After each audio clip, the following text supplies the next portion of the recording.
하나님 말씀 시편 122편, 시편 122편 되겠습니다. 사람이 내게 말하기를 여호와의 집에 올라가자 할 때 내가 기뻐하였도다. 예루살렘아 우리 발이 내 성문 안에 있었도다. 예루살렘아 너는 잘 짜여진 성읍과 같이 건설되었도다. 지파들 곧 여호와의 지파들이 여호와의 이름에 감사하려고 이스라엘의 전례대로 그리로 올라가는도다. 거기에 심판의 보좌를 두셨으니 곧 다윗의 집의 보좌로다. 예루살렘을 위하여 평안을 구하라. 예루살렘을 사랑하는 자는 형통하리로다. 내 성 안에는 평안이 있고 내 궁중에는 형통함이 있을지어다. 내가 내 형제와 친구를 위하여 이제 말하리니 내 가운데 평안이 있을지어다. 여호와 우리 하나님의 집을 위하여 내가 너를 위하여 복을 구하리로다. 아멘. 오늘 말씀은 성전에 올라가는 노래.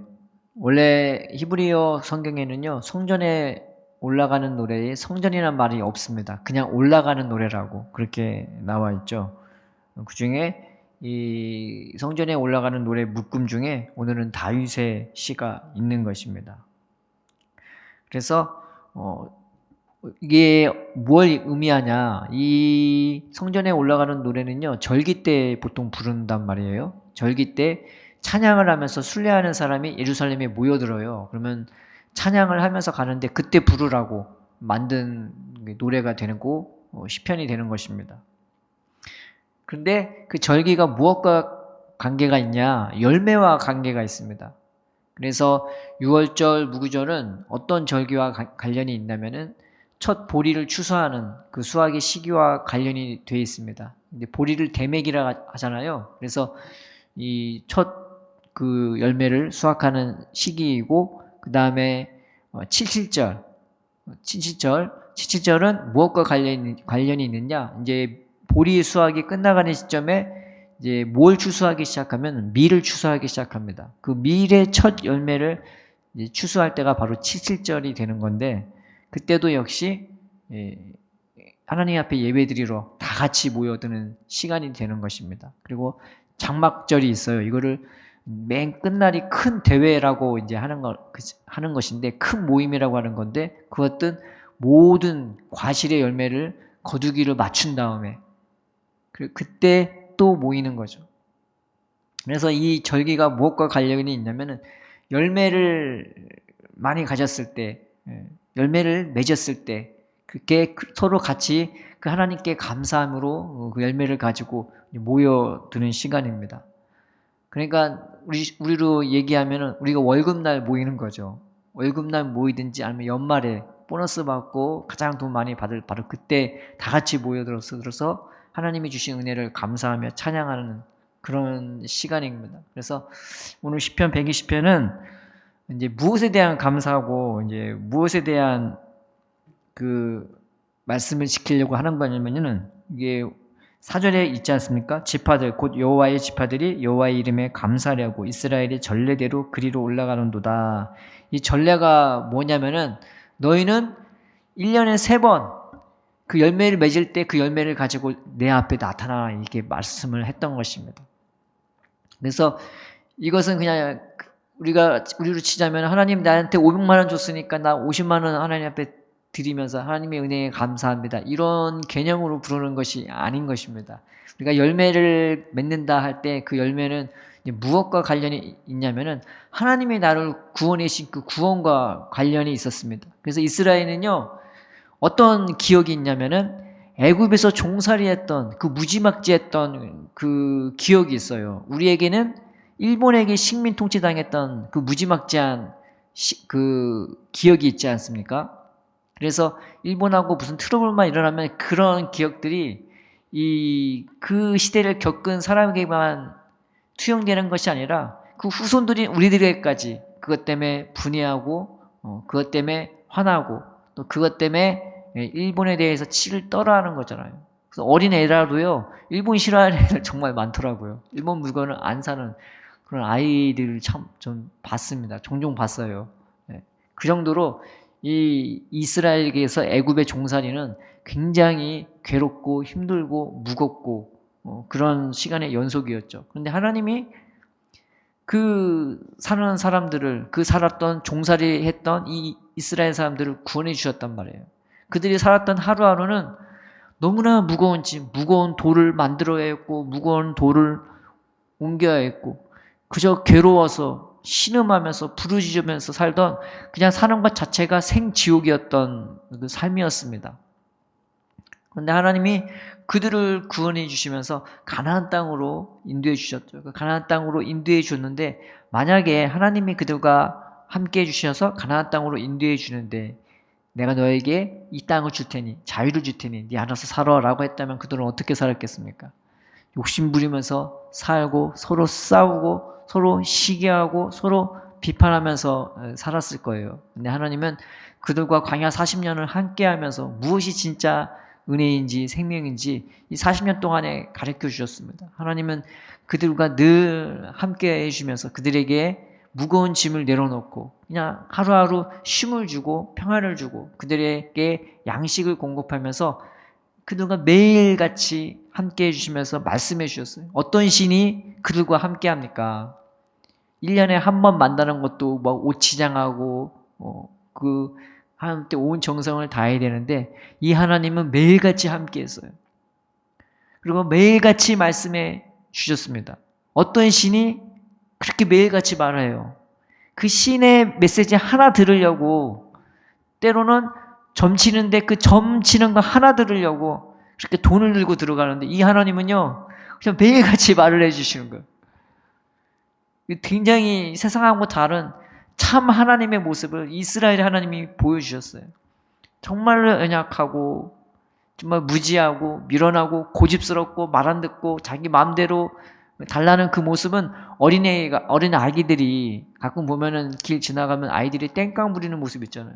저거 사줘 저거 사줘 하면서 막 엄마한테 짜증내고 신경질 부리고 막 울어 제끼는 그런 아이들 보면 이스라엘의 모습이 꼭 그러했어요. 그럼에도 불구하고 하나님은 그들을 떠나지 아니하시고 그들과 함께 해주시고 끊임없이 그들과 대화하고 교제하면서 한 걸음 한 걸음 그들을 인도했던 것입니다. 그래서 그들은요 그 자는 것도 하나님의 은혜 가운데 잤고 하나님을 보면서 자고 일어날 때도 하나님의 영광을 보면서 일어났고 뭘 먹을 때도 여전히 그들과 함께 하시는 그 하나님을 보면서 먹고 마셨고 길을 떠날 때도 그 하나님이 앞서가는 모습을 보면서 따라갔어요. 멈추는 것도 하나님이 멈췄을 때 그들은 같이 멈췄던 것입니다. 그래서 하나님이 공급해 주시는 그 끊임없는 그 생명 그리고 그 하나님의 영광으로 이스라엘 백성은 참된 자유자의 모습을 이제 찾게 되어집니다. 서로 사랑하고 서로 아끼고 서로 귀히 여기는 그 하나님이 그들을 극진하게 대접해 주시니까요. 비록 광야에 있었어도 집이 없었어도 어떤 땅이 없었어도 그들의 마음에 차근차근씩 생명이 들어오고 평안이 오고 쉼이 오고 그러면서 주위 사람들을 생각하고 서로 사랑으로 하나 되어지는 모습으로 그들은 발전하게 되어진 것입니다. 오늘 본문은 그 열매를 가지고 똑같이 하나님의 성전으로 예루살렘으로 올라가는 이 기자의 모습이 있습니다. 어떤 열매를 가졌냐? 하나님이 내게 주신 그 무거운 짐을 다 내려놓고 그 괴로움을 다 내려놓고 늘 나와 함께 해주시면서 내게 평안을 주고 자유를 주시고 그 자유에 합당한 사람으로 나를 만들어 주셨던 그 하나님이 나로 하여금 열매 맺는 삶으로 인도해 주셨단 말이에요. 그 열매가 뭐냐? 하나님 나로 500만 원 벌게 주셔서 감사합니다. 내가 여기서 주님 앞에 50만 원 드릴게요. 이게 열매가 아니란 말이에요. 이거는 그냥 물질이고 진정한 열매가 뭐냐? 주님이 나를 사랑했듯 주님이 내게 자유를 주었듯 주님이 나에게 무거운 짐을 내려놓고 평안을 주고 쉼을 주고 양식을 주었듯 나도 내 주위 사람들을 생각하면서 하나님의 섬기라고 하는 그 사람들을 종으로 대하지 않고 그저 가난한 사람들을 대하지 않고 나도 그 사람들을 사랑으로 섬기면서 사랑해주고 평안을 주고 쉼을 주고 양식을 주고 끊임없이 그들과 교제하면서 그 하나님이 내게 주어진 구원을 똑같이 나눠주는 그 열매를 가지고 예루살렘에 올라가는 것이었던 것입니다. 그래 얼마나 감사합니까? 나 같은 죄인이, 나 같은 사람이 그 하나님의 극진한 사랑을 받아서 나도 하나님이 하시는 그 일에 같이 보조를 맞추면서 주님이 하는 그 일에 쓰임받는 그 기쁨과 감사가 얼마나 크겠습니까? 그래서 4절에 지파들 곧 여호와의 지파들이 여호와의 이름에 감사하려고 이스라엘의 전례대로 그리로 올라가는도다. 하나님이 이 열매 맺는 백성으로 그들을 바꿔주셨단 말이에요. 아주 좋은 열매 맺는, 사람은 사랑할 줄 알고, 사람을 귀히 볼 줄 알고, 그 사람은 사랑으로 섬길 줄 알고, 세워줄 줄 알고, 비록 연약하고 죄 많은 인간이라 할지라도 그들을 품어주고 위해서 기도해서 결국 하나님의 삶으로 만들어주는 그런 일에 열매 맺는 이 백성들이 모이는 곳이 바로 예루살렘이 되는 거고 하나님의 집이 되는 것입니다.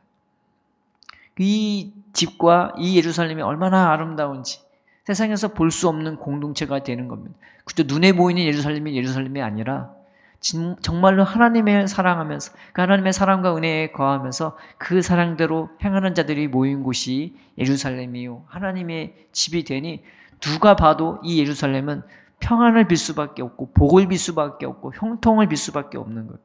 하나님은 우리를 그런 존재들로 부르신 것입니다. 복을 빌 수밖에 없는 존재들로 우리를 건설하고 세워주려고 우리를 하나님은 부르신 것입니다. 우리가 이 열매 맺는 삶을 하나님 살게 해달라고. 하나님, 나 열매 맺고 싶습니다. 나도 그런 일에 쓰임받고 싶습니다. 그저 눈에 보이는 추수 열매, 그저 눈에 보이는 봉급만 가지고 하나님 앞에 감사하는 것이 아니라 내 삶이 늘 하나님과 교제하며 하나님의 은혜 가운데 거하면서 나도 내 주위 사람들을 내게 주어진 그 열매를 가지고 내게 주어진 돈을 가지고 건강을 가지고 시간을 가지고 마음을 가지고 사랑으로 섬길 수 있는 자들이 되게 해달라고. 이것이 하나님이 가장 기뻐하는 열매가 되는 것입니다. 교회는 바로 이런 사랑으로 세워지도록 부름받은 자들이 있고 이런 사랑으로 행하도록 부름받은 자들의 모임인 것입니다. 세상이 봐도 복을 빌 수밖에 없고 저주할 수 없는 그저 형통을 빌 수밖에 없고 복을 빌 수 없는 그런 존재로 부름받은 것입니다. 우리가 하나님이 나를 그런 존재로 부르신 것을 기뻐하면서 하나님 나에게 이 은혜를 내가 먼저 맛보기를 원합니다. 먹기를 원합니다. 마시기를 원합니다. 하면서 우리가 주님을 찾고 주님의 은혜 안에 거하는 우리가 되었으면 좋겠습니다. 만약에 그 열매가 있다면 하나님 더 기쁨과 감사함을 향해서 감사함으로 우리가 어디로 올라갑니까? 예수님 계신 하늘나라로 올라가잖아요. 하나님 오늘 하루도 그 하늘나라로 올라가는 하루의 발걸음이 되게 해달라고. 오늘 하루 어떤 일이 있든 무슨 일이 있든 내게 주어진 그 시간과 건강과 그 삶의 열매로 누군가를 사랑하고 누군가에게 자유를 주고 쉼을 주고 평안을 주고 세워줄 수 있는 주님의 손길이 되게 해달라고 우리가 기쁨과 감사함으로 기도합시다. 살아계신 하나님 아버지 감사합니다. 하나님 우리가 무엇이 간데 당신의 백성으로 부르시고 자녀로 부르시고 하나님과 같은 열매 맺는 그 하나님의 성품에 맞는 열매를 맺도록 우리를 부르셨습니까? 하나님 아버지 우리가 날마다 기쁨과 감사와 평안함으로 살도록 우리의 마음을 인도하여 주시옵소서. 복을 빌 수밖에 없는 존재로 그 복을 빌 수밖에 없는 성으로 우리를 부르신 하나님 아버지 우리가 날마다 그 은혜로 세워지며 그 사랑으로 세워져서 우리도 남을 사랑하고 섬길 수 있는 존재가 될 수 있도록 우리를 주님 축복하여 주시옵소서. 오늘 하루도 주님 함께해 주옵시고 어딜 가든지 무엇을 하든지 늘 주님 안에 거하게 하시고 주님을 생각하게 하시고 우리를 붙들어 주셔서 믿음 안에서 흔들리지 아니하고 기쁨과 감사와 평안함으로 주와 동행하며 살도록 주님 인도하여 주시옵소서. 감사하며 예수님의 이름으로 기도드립니다. 아멘.